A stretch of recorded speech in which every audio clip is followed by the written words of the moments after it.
Uno de esos aspectos que ha quedado embalsado es el de la donación de órganos. ¿Se han hecho trasplantes durante este año? ¿Usted qué cree? ¿Cuántos? ¿De qué tipo? ¿Hemos entrado en déficit? Personas que estaban esperando sus trasplantes lamentablemente han tenido que fallecer por falta de donantes.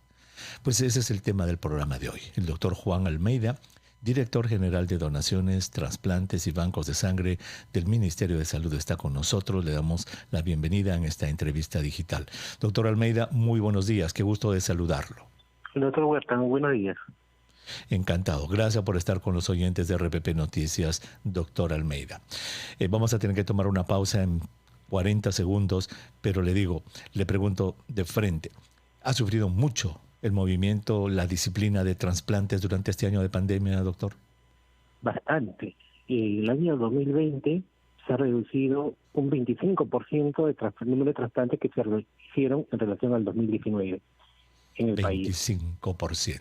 Wow. Exactamente. En otros países se vio una reducción de todo tipo, desde 30 hasta casi 90% en otros países.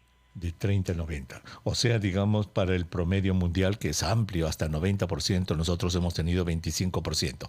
Tomamos la pausa, doctor Almeida. Cuando regresemos, quisiera que nos cuente qué tipos de trasplantes son los que más han sufrido y cuál es la situación actual de los trasplantes de órganos en el Perú. Regresamos en el aire de RPP Noticias, La Voz de Perú. Soy el doctor Elmer Huerta. Muchísimas gracias por estar con nosotros en el programa. Si usted recién se une a nuestra transmisión, estamos conversando con el doctor Juan Almeida, director general de donaciones, trasplantes y bancos de sangre del Ministerio de Salud.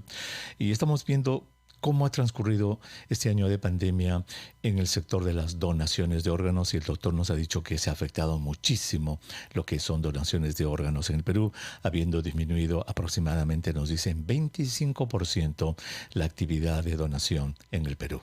Y nos ha dicho que en otros lugares del mundo eso incluso llega entre 30 y 90%, la afectación de las donaciones de órganos.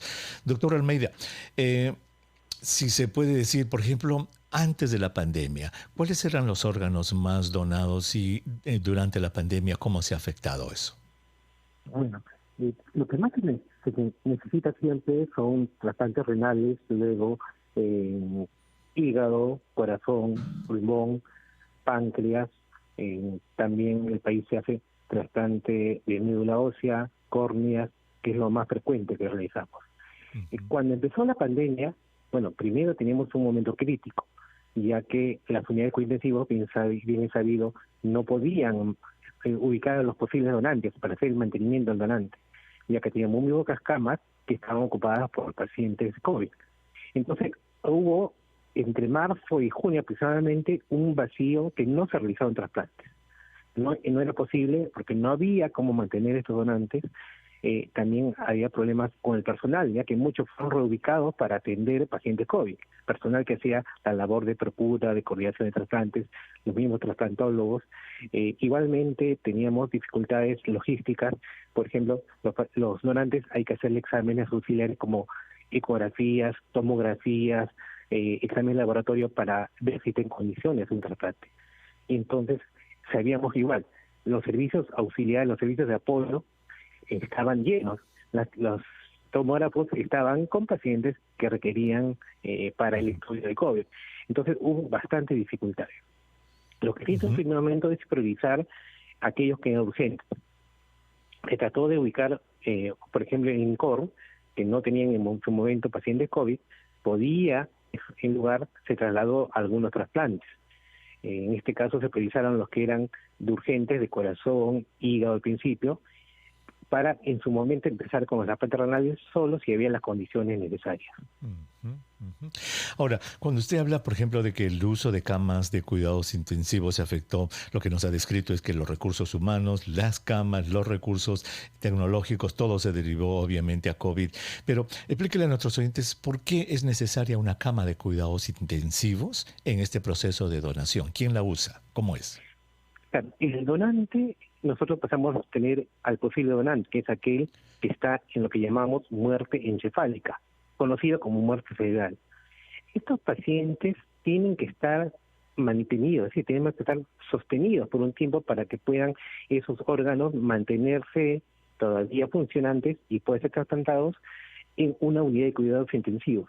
Tiene que estar con el ventilador mecánico, que ahora todos conocemos, tiene que estar con ventilador, tiene que estar monitorizado, tiene que estar con medicamentos para mantener la presión, evaluado constantemente. Necesitan, estos pacientes donantes están siempre en una cama de UCI para poder, a partir de ahí, poder proceder a la extracción posteriormente. Muy bien, gracias por la aclaración. Entonces, se afectó muchísimo. No había dónde poner a los donantes, no habían camas, no habían equipos, el recurso humano fue destinado a COVID y solamente las emergencias. Ese es otro punto. Los trasplantes se hacen en dos condiciones, digamos una, no sé si llamarlo así, de rutina o programadas y las otras de emergencia. Denos la diferencia de una y de otra y ejemplos. Ejemplo, porque nosotros, sobre todo en los trasplantes renales, podemos programarlo. El paciente que tiene una insuficiencia renal está en hemodiálisis, algún tipo de diálisis, hemodiálisis o diálisis peritoneal, y entonces puede estar un tiempo esperando para programar un trasplante. Córnea, por ejemplo, también puede esperar por un tiempo. Sin embargo, hay casos donde el trasplante tiene que ser inmediato, lo que ya nosotros llamamos urgencia cero. Por ejemplo, una falla cardíaca necesita en ese momento que se realice el trasplante. El corazón, hígado, pulmones, son órganos que no pueden esperar, son las llamadas de urgencia. Entonces, esas son las que necesariamente tenían que realizarse sí o sí. Sin embargo, no ha habido donantes en algunos meses y esos trasplantes no se podían realizar. Los trasplantes renales se prorrogaron un tiempo porque eran llamadas cirugías programadas en todo caso. También, por ejemplo, en donante vivo son netamente programadas y también tuvieron que suspenderse por algunos meses. Los trasplantes de médula ósea sí continuaron realizándose en el Instituto del Niño San Borja, en el Neoplásicas, en el Revaliati, que también son casos de urgencia para trasplantar.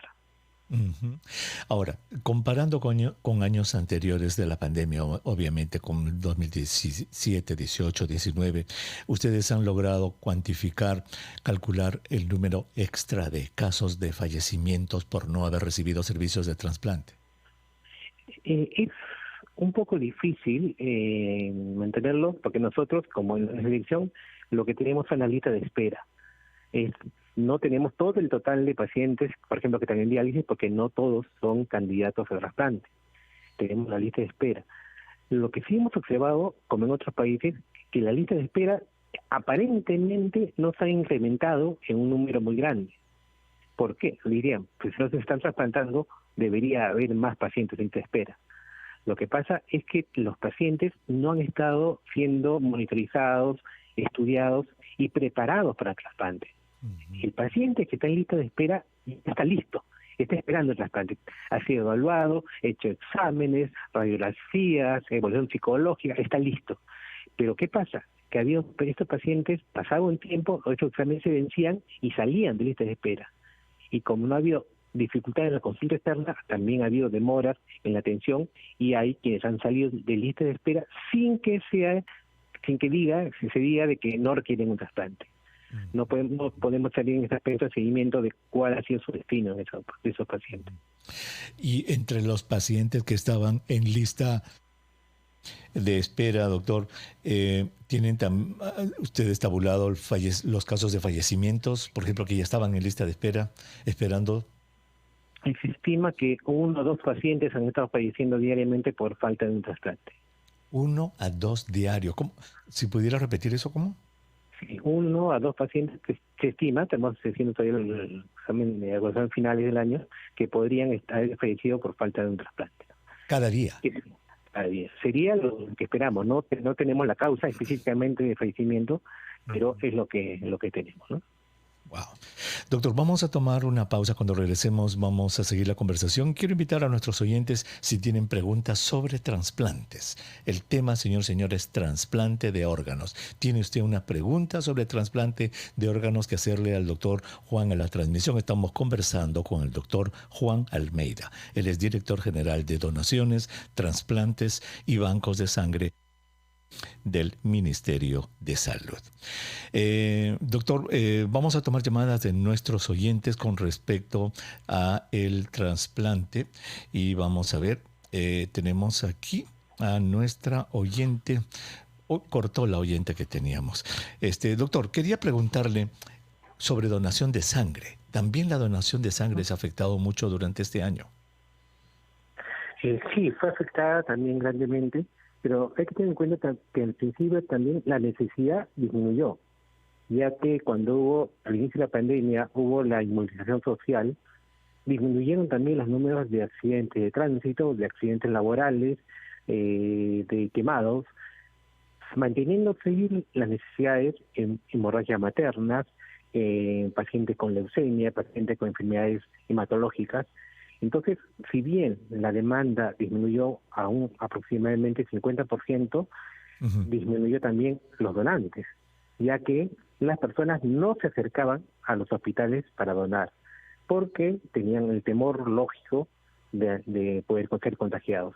En ese aspecto, lo que hizo el Ministerio de Salud fue instalar unidades colectoras extrahospitalarias entre 8 a 10 puntos que estuvieron funcionando en Lima y también en diversas regiones, en una alianza, en un acuerdo con algunos centros comerciales, supermercados, donde ya que tenían, digamos, la playa de estacionamiento vacía en un principio, se colocaron ahí puntos de colección y lo importante es que la población respondió. Una anécdota que el primer día nosotros decíamos, con que vayan 5 personas a donar estaríamos contentos. Llegaron 20. Y así continuamente se ha podido mantener las urgencias cubiertas de la necesidad de sangre. No, digamos, para las cosas programadas, pero las emergencias fueron cubiertas con estas unidades extrahospitalarias.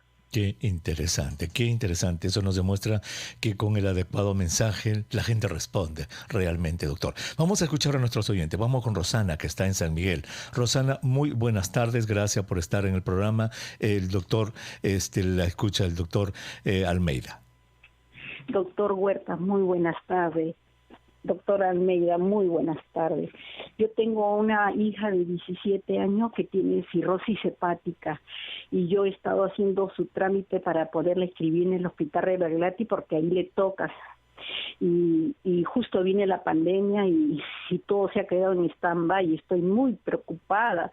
¿Cómo puedo hacer? ¿Cómo puedo inscribirla? Porque se quedó ahí en el documento, en el seguro. Con mi esposo hemos estado haciendo los movimientos y quedó en stand-by. Tengo miedo porque mi hija no está siendo atendida en ningún lado y a mi hija le han detectado, ya la ha visto el médico. Tengo todos sus documentos de mi hija. El seguro la recibió todo porque vio el documento escrito por su doctor, por todo, y todo se quedó en stand-by, doctor Huerta. Doña Rosana, una preguntita, doña Rosanita. A ver, una preguntita. Su hijita en este momento está estable, felizmente, ¿no? Sí, doctor Huerta. Felizmente. Está estable. Muy bien, está estable. Eso es importante. Muy bien, usted ha llamado a la persona adecuada. Doctor Almeida, ¿qué le podemos decir a todas las personas que están en esas listas de espera? ¿Cuál es el plan que tienen ustedes en el MINSA para responder a esa necesidad? Gracias, Rosana. Doctor. Bueno, en principio se está coordinando para que las unidades de trasplante, que son las que evalúan a los pacientes, estén nuevamente funcionando. Ya se ha reiniciado. Por ejemplo, este año ya se han realizado 7 trasplantes hepáticos hasta la fecha, un número menor, mucho menor de lo que normalmente se hacía, pero ya se han reiniciado. Pero definitivamente la oferta de órganos en el momento es reducida. El procedimiento que se hace para cualquier persona que requiere un tratante es primero la evaluación de su médico tratante. El médico considera que requiere un trasplante, lo ingresa al comité de trasplante del establecimiento del hospital, donde evalúan con un comité de ética y todo, y es decir, requiere un trasplante y así se ingresa a la lista de espera. Wow. En el caso planteado, por ejemplo, sí necesitan que el médico tratante lo evalúe para que nos pueda ingresar a nuestra lista de espera. Muy bien, perfecto. Doctor Elreynek, en su estudio que ha hecho de intención de donación de los que sacan su DNI, nos da unos datos realmente decepcionantes. Solo 13% de peruanos y peruanas dijo que quiere donar un órgano. 76% no quiere, se quiere ir al cajón con sus órganos. Qué barbaridad. Hace falta mucho trabajo en ese sentido, doctor. Permítame tomar la llamada de Sandra en Miraflores. Sandra, bien rapidito la escuchamos. Buenos días, doctor. Mire, mi DNI dice donante de órganos, o sea que sí, pero yo me he enfermado con cáncer, entonces no voy a poder donar, ¿no es cierto? Eso quiero saber. Muy bien, gracias Sandrita por tan buena pregunta. ¿Los pacientes que fallecen de cáncer, doctor, pueden ser donantes de órganos? En general, no. Salvo que sea, hay algunos tipos de cánceres cerebrales de lento crecimiento que sí podrían ser donantes. Pero en principio el paciente con cáncer no. Muy bien. Gracias, Sandrita, por su llamada. Doctor, ya tenemos que terminar. Doctor, este 13% de peruanos y peruanas que quieren donar es decepcionante. ¿Qué podemos hacer? En el país, para ser donante se pide que la familia acepte la donación. Y es una cosa importante, porque en muchos casos, personas que en su DNI decían que no, finalmente la familia ha aceptado. El porcentaje de aceptación de la familia ha ido aumentando en los últimos años. Wow. Digamos, en principio solo el 20% aceptaba. Ahora tenemos casi hasta el 50% de familias a las que se le pide... O sea, a pesar de que la persona diga en su DNI que no quiere, la familia puede, digamos, sobrepasar ese deseo. Sí, las normas señalan en el país de que finalmente es la familia quien va a definir si se acepta o no la donación. Con un sí o con un no. Incluso si la persona dijo sí quiero ser donante, la familia puede decir no. O al revés, si la persona dijo no, la familia puede decir sí. Exacto. Pero una cosa que vemos es que cuando el DNI dice sí, la mayor parte de la familia respeta esa decisión. Uh-huh. Muy bien. Doctor Almeida, muchísimas gracias por haber estado con nosotros en el programa. Esperamos conversar nuevamente en el futuro y esperamos que esto de los trasplantes, que es tan importante, se reinicie nuevamente. Muy agradecido por su tiempo. Gracias. Ya, gracias a usted, doctor.